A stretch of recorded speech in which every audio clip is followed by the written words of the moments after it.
couple recruits come in here in the last 2 months.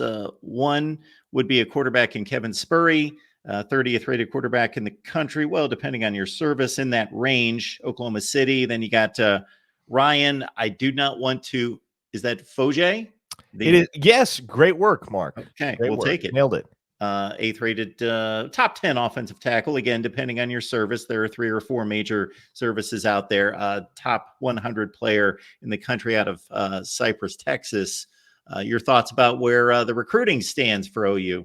Yeah, well, they lost a commit earlier this month. Jaden Nickens, 4-star wide receiver from right up the road in Oklahoma City, decided he would rather try and play football and basketball in college than stick with his pledge to play wide receiver at Oklahoma. And obviously not a decision you can fault the kid for, but that's just not feasible these days at Oklahoma, especially with how much overlap there is between football season and basketball season. You get 2 coaches that have worked their way up the coaching ladder for 3+ decades, and Brent Venables on the football side and Porter Moser on the basketball side. They're running a Power 4 program at Oklahoma. They're going to want to make sure all the guys in their locker room are 100% tuned in with their team in the season. And so the football basketball balance can't really pull that off these days at really any major school. You got to kind of go for a school on the lower rungs to be able to make that work. And so that's, I think that's Jaden Nickens' plan, but obviously he's no longer a member of Oklahoma's class. They've got 9 commits right now.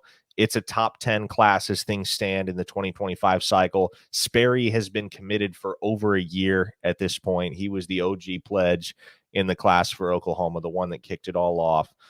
Really like where Oklahoma stands with 4-star running back Torrey Blaylock out of Humble, Texas. He's got a decision coming a week from today, Friday, March 29th. I expect that to be commit number 10 for Oklahoma. Foje was a great eval by Bill Bedenbaugh, a guy that was not I actually want to say Oklahoma was Foje's very first offer. It is rare for Oklahoma to be the first offer for any prospect, let alone an out-of-state one. And so Bedenbaugh loved Foje from the jump, and that eval was ultimately proven to be a great one when all the recruiting services kind of came around to evaluating his junior tape and realized, oh, shoot, like this is a dude. This is somebody that is worthy of top 100, top 150 consideration across the high school ranks in the entire country. So really like what they've gotten him. Also really like what they've gotten Owen Hollenbeck, who's only a 3-star right now, 6'4", 340 pounds, interior offensive line prospect from Melissa, Texas. It's unfair to compare anybody to Creed Humphrey, but I think the hope that Oklahoma fans have is that that's going to be the closest thing to Creed Humphrey that you've had since he was on campus. Just a strong, tough as nails, wide-bodied guy who can play center or play guard.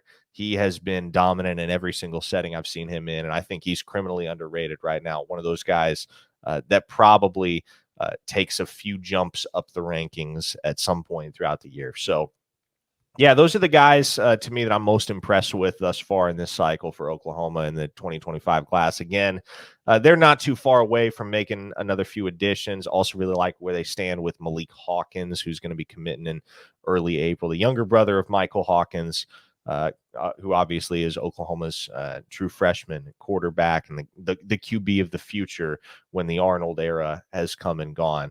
But Malik, a very good football player in his own right, 4-star cornerback out of Frisco, Texas. And again, he's going to be committing in early April. Oklahoma and Arkansas, the 2 teams that have set the tone there. And I think for obvious reasons, the belief right now is that Oklahoma is going to get that one done.